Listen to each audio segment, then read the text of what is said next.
La primitiva introducción de las 1001 noches. Historia del comerciante, el efrit y los tres viejos jeiques. Con comentarios acerca de la simbología al final del video. La perspicaz mirada de todo buen intuitivo dotado de ese ojo clínico tan ansiado para el diagnóstico médico, sorprende siempre, al lado de cada realidad viviente, a la realidad antecesora que la diera origen, como, llenos de artístico asombro, nos sorprende al lado de la egregia catedral salmantina del siglo XIV. Su minúscula y deliciosa abuelita la catedral del siglo XI adosándose a sus muros y como amparándose en ellos, a la manera de cual la vejez se ampara a la juventud, que la debe el ser. Del mismo modo, al lado de la emocionante introducción de las 1001 noches que acabamos de ver en el capítulo primero, aparece otra más modesta, menos aparatosa, más confusa y absurda si se quiere, pero, por lo mismo, acaso más primitiva y más velada, o sea más digna aún de atención para el verdadero ocultista.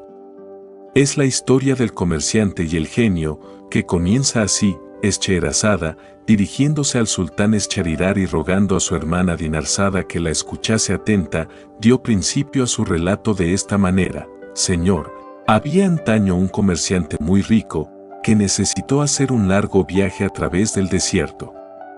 Al cuarto día de su marcha se sintió fatigado, echó pie a tierra junto a un nogal, donde brotaba un manantial delicioso, y se puso allí a comer galleta y dátiles, cuyos huesos iba arrojando a derecha e izquierda.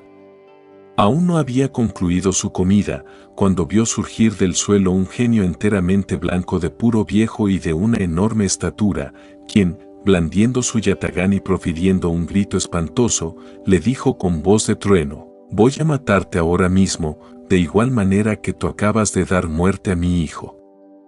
¿Cómo es posible esto?,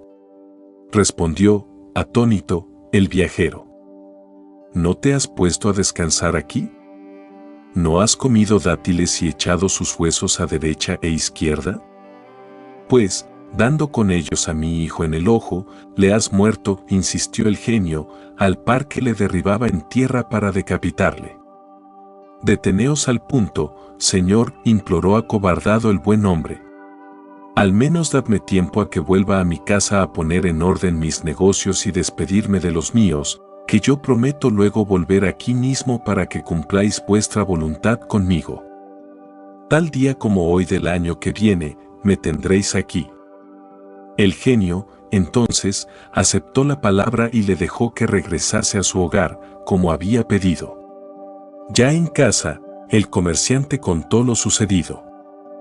Después se puso a arreglar todos sus asuntos, pagó sus deudas, libertó a sus esclavos, emancipó a los hijos, y despidiéndose, anegado en lágrimas, de ellos, de su mujer y de sus amigos. Al cumplirse el año ya estaba en el lugar de antaño y a disposición del genio, según lo prometido. Mientras se consumía en cruel espera al lado de la fuente y bajo el árbol, he aquí que, de improviso, se le presentó un buen viejo que llevaba sujeta con una cadena a cierta corza blanca, y que le preguntó al punto: hermano mío, ¿se puede saber qué causa os ha movido a venir a este espantoso desierto, en donde no hay seguridad alguna para el hombre, pues que está todo el plagado de espíritus malignos? El comerciante entonces contó al viejo sus desdichas. El viejo, asombrado, repuso: pues he aquí que yo quiero ser testigo de vuestra entrevista con el genio, y se sentó a su lado, mas, en aquel mismo momento, llegó otro buen viejo atraillando dos perros formidables y negrísimos, con el que me dio un diálogo semejante. Por fin, llegó un tercer anciano, quien igualmente se quedó con ellos. No se hizo esperar más el genio, quien, llegando en el seno de espantoso torbellino de arena, se dispuso incontinenti a ejecutar la sentencia cruel. El comerciante y los tres viejos, espantados, comenzaron a llorar a gritos. Uno de estos, prosternándose ante el genio, se atrevió a decirle: príncipe de los espíritus del aire, os suplico humildemente que suspendáis vuestra cólera y me otorguéis la gracia de escucharme. voy a contaros mi historia y la de esta corza, y si os parece más maravillosa que la aventura de este infeliz al que vais a inmolar, ¿podría esperar de vos el que perdonaseis a este desgraciado la tercera parte de su delito? El genio vaciló un instante, pero al fin condescendió con lo que el viejo le pedía. Entonces, comenzó su narración en los siguientes términos: esta corza que aquí veis es mi mujer y además mi prima. No tenía casi 12 años cuando me casé con ella, y hemos vivido 30 años juntos sin tener familia, pero, no obstante su esterilidad, la he tratado con amor siempre. El mero deseo de tener quien me sucediese me llevó a tomar una esclava, de quien tuve un hijo de grandes esperanzas, pero mi mujer concibió tal odio contra ambos, que, habiéndome yo alejado unos días de casa, se dedicó a la hechicería, y mediante este arte perverso convirtió a la madre en vaca y al hijo en ternerillo. Cuando, al año, regresé, me dijo: tu esclava ha muerto y tu hijo ha desaparecido. No tengo por qué describir la inmensa pena que se apoderó de mí. Llegó meses más tarde la fiesta del Gran Baidán, y para celebrarla según rito, mandé se me trajese una vaca para el sacrificio expiatorio. Pero el animal era tan hermoso y me miraba de un modo tan singular y tierno, tan humano, que no me atreví a inmolarla, antes bien pedí se me trajera otra, a lo que mi mujer se opuso de modo tan terminante, que no tuve más remedio que entregarla a mi mayordomo para que él la sacrificase, como lo hizo. Contra lo que se esperaba, la vaca no tenía sino huesos y pellejo, y pedí en su lugar un ternero. Pronto el mayordomo me trajo uno, que no era otro que mi transformado hijo. El animalito, al punto que me vio, y como si fuese un ser humano, rompió de un tirón la cuerda y se prosternó ante mí, despertando en mi pecho gran compasión, como si adivinase bajo aquella metamorfosis que el ternero no era sino mi mismo hijo. Convencido de ello, decidí no sacrificarle, pese a toda la oposición que mi mujer hiciese. Mas, fueron tantas las súplicas y aún amenazas de ésta, que me decidí a cumplir su mandato. Tomé, pues, el fatal cuchillo e iba a descargar el golpe, cuando éste se me cayó de las manos, y, teniéndolo a presagio, aplacé para el año siguiente el sacrificio, sustituyendo por otro al ternerillo, en medio de la exasperación de mi mujer. Al otro día, muy de mañana, se me presentó mi mayordomo diciéndome: tengo, señor, una hija que posee algún conocimiento de la magia.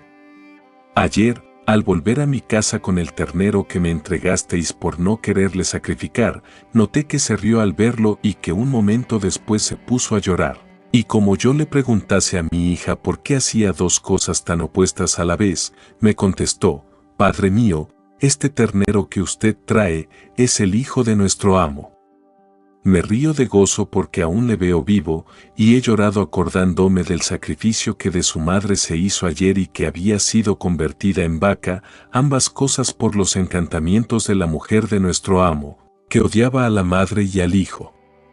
Al oír estas palabras, Señor, dijo el viejo al genio, partí inmediatamente al lado de la hija de mi mayordomo, prometiéndole todos mis bienes si lograba restituir a mi pobre hijo a su estado prístino. A lo que ella repuso: puedo hacerlo, pero con dos condiciones: la primera, que me le dé luego por esposo, y la segunda, que me permita castigar a la persona que le transformase en ternero. Aceptadas por mí entrambas condiciones, la joven tomó una escudilla de agua y, pronunciando ciertas palabras misteriosas que no entendí, exclamó, dirigiéndose al ternero, al par que le rociaba con el agua: «Oh, tú, ternerillo. Si has sido criado tal como apareces, permanece en tu presente forma, pero si, por el contrario, eres hombre, bajo algún mal ensalmo, torna a tu ser primero, con permiso del Todopoderoso». El ternerillo, entonces, con asombro de todos, recobró su primitiva forma y se echó en mis brazos. En cuanto a mi mujer, con otra ceremonia mágica, la transformó en corza, que es la corza que aquí veis, y que, para que no se me escape y vuelva a hacer de las suyas, llevo encadenada mientras busco por el mundo a mi hijo, quien, a raíz de la muerte de su mujer, de allí a poco, partió de viaje, sin que sepamos su paradero. Convengo, replicó el genio, así que el primer viejo hubo terminado su relato, en otorgar a este mísero comerciante el perdón de la tercera parte de su delito. También espero de vos, señor genio, interrumpió respetuosamente el segundo viejo de los perros negros, que le perdonéis otra tercera parte del delito, si es que, asimismo, os pléis mi historia. Y como el genio viniese en ello, el viejo comenzó de esta manera: sabed, príncipe de los genios, que estos dos perros son mis dos hermanos mayores, quienes, como yo, se dedicaron al comercio, pero con suerte tan distinta de la mía, que ellos se arruinaron, mientras que yo vi prosperar mi capital, que luego partí con ellos. Deseosos de probar de nuevo fortuna, me porfiaron durante 5 años para que les acompañase a una segunda expedición, hasta que al fin cedí, enterrando en casa la mitad de mi capital, por si salía mal, como anteriormente. Tras una navegación de 1 mes, arribamos a un gran puerto de mar, donde gané 10 por 1, y cuando regresaba con otros géneros encontré en la orilla una mujer distinguidísima, aunque pobremente vestida, que me pidió me desposase con ella, como lo hice. Ella, agradecida, y llevándome a una isla, me hizo saber más tarde que era un hada y que, conocedora de la maldad de mis hermanos conmigo, pues pretendían matarme por envidia, iba a castigarlos, transformándolos en perros durante 10 años. El hada, pese a mis súplicas, los cambió, según había prometido, desapareciendo después, y por eso heme aquí con estos dos perros, mis hermanos, en busca del hada, por si, terminado el plazo, quiere ya restituirlos a su estado prístino. Esta es mi historia, oh príncipe del aire. Terminó diciendo el segundo viejo, y por ella espero que perdonéis a este infeliz que vais a matar, otra tercera parte de su delito. Convengo en ello, contestó contrariado el ogro. Entonces el tercer viejo tomó la palabra solemnemente, y haciendo propuesta al genio de que, en honor de la historia extraordinaria que le iba a contar, a su vez, perdonase también la tercera parte que faltaba del dicho delito. No es posible que sea más maravillosa que las otras dos, dijo el genio. Pero, en fin, accedo a lo que me pides. Señor, terminó diciendo Scheherazade al sultán, la historia que el viejo tercero contó debió ser estupenda cual ninguna, pero ella no ha llegado a mi noticia, acaso por su misma sublimidad. Solo sí sé que, pasmado el genio, otorgó el perdón al pobre comerciante, quien, después de prosternarse agradecido ante los 3 ancianos y sin volver la vista atrás, regresó feliz entre los suyos. A continuación unos comentarios acerca de la simbología.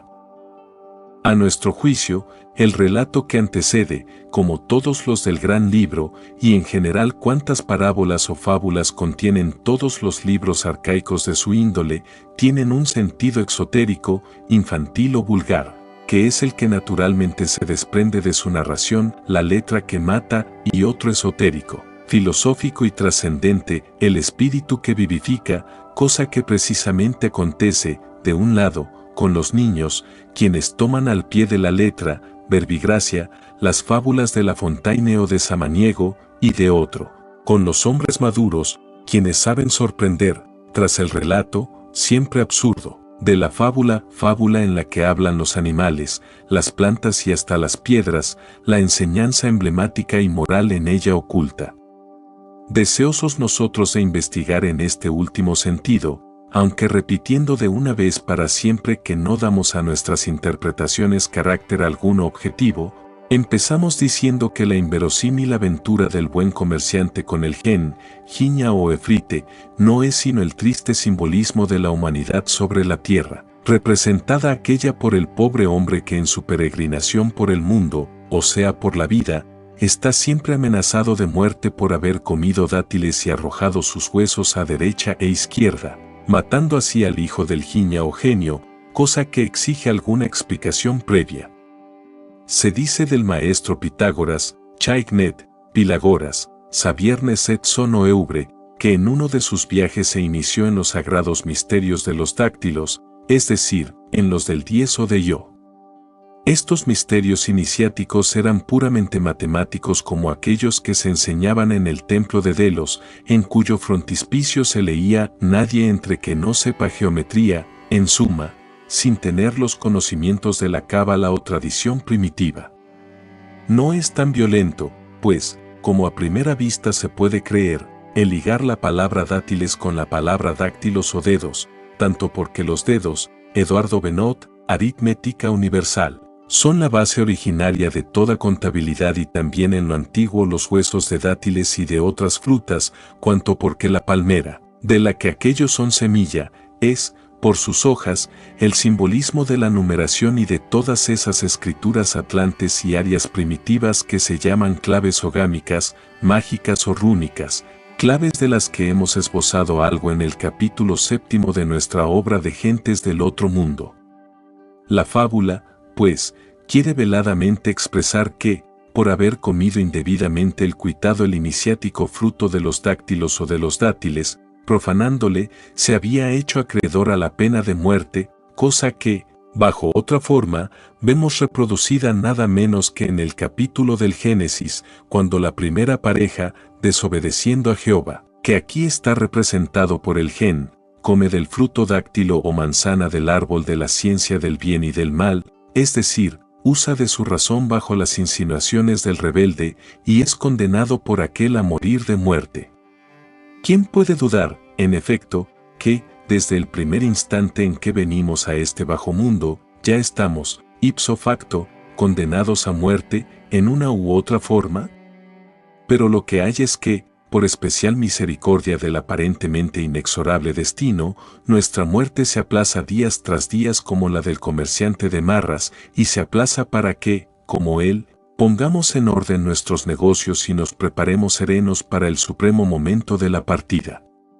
Y se aplaza de un modo más o menos indefinido, precisamente por la salvadora intervención de ciertos ancianos, maestros o jiñas, que nos han dado como mahatmas o grandes almas, que ellos son, sus sapientísimas enseñanzas. No para ellos salvamos, sino para que con estas últimas nos salvemos. Tales ancianos son los 3 venerables viejos que al cuarto día de marcha a través del desierto, el terrible desierto de la vida, o valle con soledad y llanto, que dijo el místico Bate Salmantino, y junto al torrente de donde manaba agua, el agua salvadora de la vida, son quienes, bajo el velo simbólico de los respectivos cuentos que narran, consiguen que el genio de la historia que dirige aquí abajo todos los acontecimientos humanos, otorgue por terceras e indivisibles partes el perdón de la pena impuesta al cuitado que, fiel a su palabra, como Régulo el caudillo romano prisionero de los cartagineses en la primera guerra púnica, volvía al año justo para ser inmolado por la atroz guadaña o cuchilla. Y en esta escena precisamente estriba nuestra opinión de que nos hallamos, con este extraño cuento, ante la primitiva introducción del Parsi libro. En el cuento, la idea fundamental es la misma que ya llevamos visto en el anterior de Scheherazada y el Sultán, una idea de redención y de sacrificio. Pero mientras que en este último interviene ya el sexo con todo su cortejo de celos, venganzas y rencores, en el del comerciante que nos ocupa no interviene otro elemento que el de la profanación de un conocimiento iniciático, que es justamente lo que todas las tradiciones orientales, Biblia inclusive cuando la leemos entre líneas, nos enseñan respecto de la Atlántida y el consiguiente castigo infligido por tal causa a la pobre humanidad. Y la idea del sacrificio no está tanto en la acción de los viejos, al así interponerse para torcer un inexorable destino, cuanto en el relato que éstos hacen de sus respectivas aventuras, cosa sobre la que conviene nos fijemos. La peregrina historia, contada al logro por el primer viejo de la corza, para arrancarle con ella su víctima al modo de como Scheherazada hace también con el fiero sultán, no es sino el relato alegórico de lo acaecido con el culto lunisolar primitivo en los últimos tiempos de la Atlántida, cosa confirmada por otros muchos cuentos, como más tarde habremos de ver. En efecto, el viejo se casa con la hija de su tío, es decir, del hermano de su padre, pero, como la Sarai esposa de Abraham, resulta estéril. Entonces, para lograr la indispensable sucesión salvadora del oprobio entre los pueblos semitas que hacen cifrar todo en el sexo, el viejo toma, como Abraham también toma a Agar, Agra, la luna, en calidad de concubina, y de ella tiene un hijo, a quien aquella Juno o Frica inexorable, trata por todos los medios de sacrificar, tanto que, dedicándose a malas artes mágicas, consigue al fin, en ausencia del esposo, transformar a la madre en vaca y al hijo en ternero, y llegada la fiesta pascual, exige de su esposo que lo sacrifique entrambos del mismo modo como Abraham, el Nobramán, se dispone a sacrificar también a su hijo. Este viejo, émulo del Wotan wagneriano, al par que sus siempre amados al parque con sus odiados hijos, los Belzungos, y, en general, de todos los dioses exotéricos Júpiter, Jehová, Saturno, etc., sacrifica, aunque con indecible repugnancia, a la vaca, pero le falta valor para hacer otro tanto con su hijo el ternero, quiero decir, inmola, por exigencias de la mala magia de su mujer, a la religión primitiva de la vaca, Isis o la luna, dejando viva la religión vulgar o terrestre, representada por el ternerillo de Parvati, su hijo. Pero, pasan los tiempos, y al año justo de aquel necromante sacrificio, cuando va al fin a ceder y degollar también sobre el ara a su unigénito hijo, símbolo asimismo de toda la humanidad terrestre, he aquí que se interpone la hija del arrendatario, maga buena de profesión, quien, al informarse del increíble suceso, apela a su arte poderosa y restituye a aquel a su estado prístino, castigando, al par, a la perversa madrastra con transformarla a su vez en una corza, la misma corza que, a la sazón, conducía el buen viejo cual los sadhus indostánicos adoradores de Vishnu conducen también a su vaca, o, en fin, como el propio maestro de Kapilavastu. Después de residir 2 años en el desierto alimentándose solo con la leche de la vaca, sabiduría primitiva, perdida, se presentó al mundo conduciendo a sí mismo a su vaca sagrada, por lo que fue denominado desde entonces Gautama, el conductor de la vaca, según muy al pormenor referimos en la página 9 de Gentes del Otro Mundo. No hay para qué añadir que esta corza representativa de la mala magia de la impía madrastra, es la misma que anda en tantos cuentos conocidos, tales como aquel de la corza blanca de las inmortales leyendas de Becker, en prueba del hecho, que veremos prodigarse enormemente a lo largo de estas páginas, de que el libro de las 1001 noches es el precedente quizá más antiguo de toda la literatura universal, pues Apuleyo, Cervantes y Calderón bebieron, sin duda, la inspiración en esos peregrinos relatos, dotados del maravilloso don de sugestionar por igual a los sabios que a los ignorantes y a los hombres que a los niños. Tendrá, en fin, la famosa corza mágica del viejo Jake Salvador, sus homólogas en la Demopedia religiosa ibérica?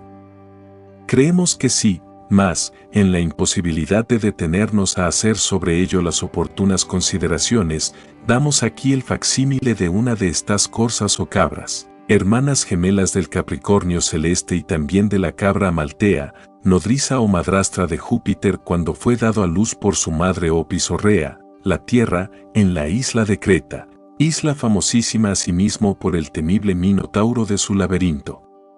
Dicha lámina ilustra, en efecto, un excelente avance de estudio, hecho por el profesor señor Mélida en el boletín de la Real Academia de la Historia con cargo a sus excavaciones en las ruinas ibero-romanas de Mérida, la gran metrópoli peninsular, célebre, entre otras cosas, por sus cultos iniciáticos, trasuntos fieles de los parsis, griegos, romanos y aborígenes. Príncipe de los espíritus del aire, le dice finalmente el Jiña o Jake de la corza al fiero y sanguinario genio sacrificador, si por ventura os parece más maravillosa la historia de mi corza que la de este infeliz, ¿le perdonarías a este último la tercera parte de su delito? Al terminar con estas palabras su relato, el viejo nos da, de pasada, una clave de otras frases análogas de San Pablo, el gran iniciado cristiano, cuando, encarándose con todos los hombres verdaderamente grandes. ¿Cuál lo era? Sin duda, el comerciante de marras al volver puntualmente al cabo del año a purgar sumiso su discutible delito. Les dice, epístola y a los de Efeso, capítulo 5, v12 porque nosotros, es decir, los iniciados, los perfectos, no tenemos ya que luchar contra la carne ni la sangre, contra las pasiones animales, sino contra los arcontes, los gobernadores de las tinieblas de este mundo,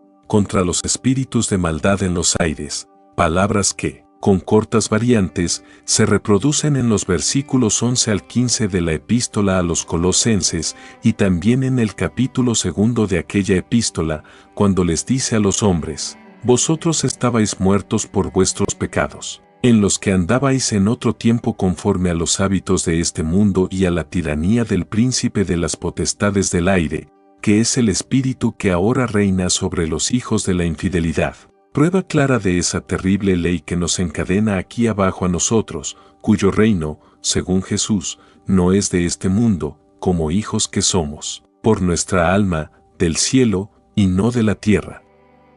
Tal ley nos obliga, según el profundo sentido esotérico del poema de las aves, de Aristófanes, a estar aquí, en este valle de lágrimas, unos largos años, que son meramente un día para la eternidad. En lucha constante con las potestades que aparecen continuamente en las 1001 noches, como iremos viendo, por lo que nuestra ley aquí es, no la de la paz, sino la de la guerra, según nos repiten múltiples sentencias del Evangelio, tales como las de no vine aquí a traer la paz, sino la espada, la de milicia es la vida del hombre sobre la tierra y, en fin, aquella luminosísima escuela de las más rebeldes gallardías que arranca de la frase todavía incomprendida de que tenemos que reconquistar el cielo por la violencia.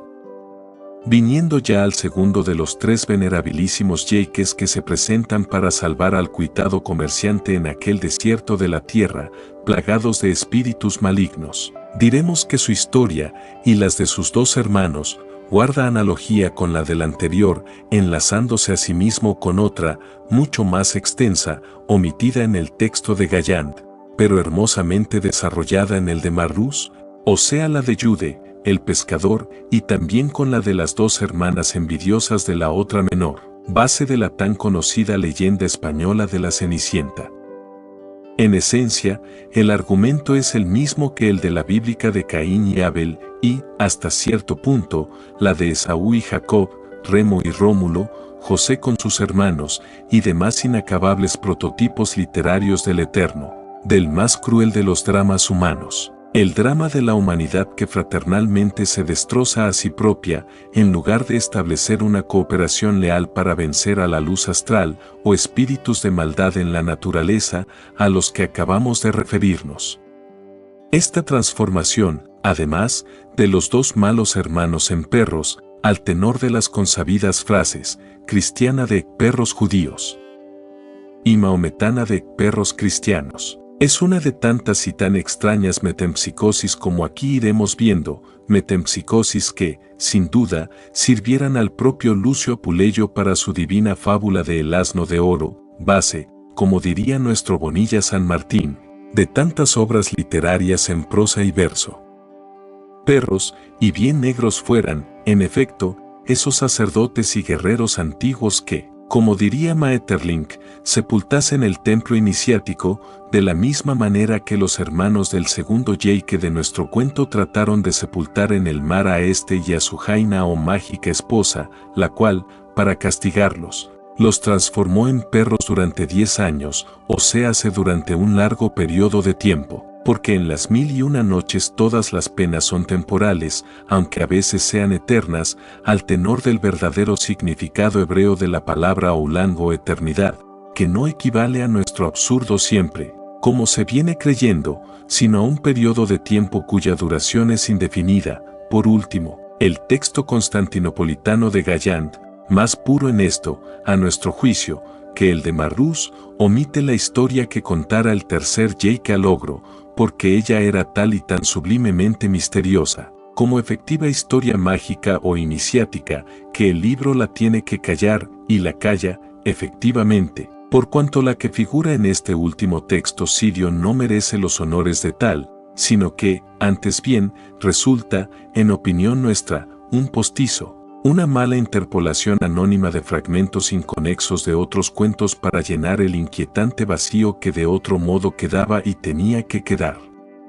Libre así, en fin, el buen comerciante del cuento, como libre, verdaderamente libre y glorificada habrá de quedar la humanidad en el último día de los tiempos, el día de la celestial Jerusalén que, parafraseando al viejo libro etíope de Enoch, diría el Apocalipsis, pudo cantar triunfante, agradecido a los tres viejos yeiques. Aquello que también se lee en otro lugar del texto sirio, me has cubierto con los beneficios de tu generosidad, como la nube próvida y bienhechora cubre a la colina, porque he cumplido fielmente con la sentencia que dice, si te oprime el insensato, sopórtale con paciencia, y para que se realice sola tu venganza, karma, no cuentes sino con el tiempo, que hará pasar ante ti, sentado en la puerta de tu tienda de viajero, el impotente cadáver de tu enemigo. De tu enemigo vencido, no por ti, sino por su propia y mala obra, que contra él automáticamente se vuelve siempre. Marrús Blasco Ibáñez, T17, p. 74, consignan en la historia de los dos tragadores de Achich, el caso de un pescador que en pleno delirio de su embriaguez sale de noche a pescar junto al río, y en pleno camino iluminado por la luna, creyendo que está junto al agua, pesca con el anzuelo un enorme perro.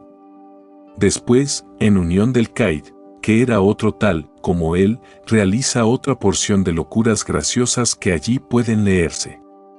Llevado, en fin, por sus extravagancias a la presencia del propio sultán, le cuenta a este varias peregrinas historias, tales como la de historia del sucio cadí, del pollino cadí, del cadí astuto y, por fin, dicta como visir del sultán una famosísima sentencia en el pleito del hombre de la vaca y el de la yegua, el culto iniciático de la derecha y el de la izquierda, pleito que se resume así, cierto hombre, seguramente era el primer yeique de Marras, iba por su camino con su hermosa vaca y su hermosísimo ternero. En el camino hubo de cruzarse con otro que traía una horrible yegua y una potranca desmedrada y enclenque.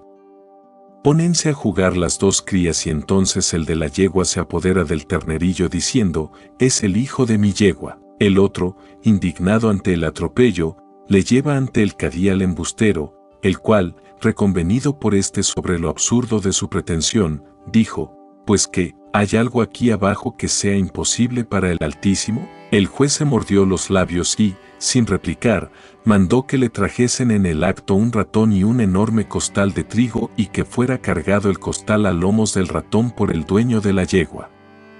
Señor, esto es imposible. ¿Y por qué esto sí y no lo de que tu yegua tenga un ternero por hijo? Y mandó darle 100 palos como a impío. Detalles como los transcriptos, y que se irán ampliando en el curso de este libro, revelan que el mito fundamental de un relato delicioso, imaginativo o giña como es el de Scheherazada y el de los tres yeiques deteniendo una sentencia inapelable e injusta, se repite como leitmotiv, simbolizando siempre el eterno sacrificio de los grandes por los pequeños y de los padres por los hijos.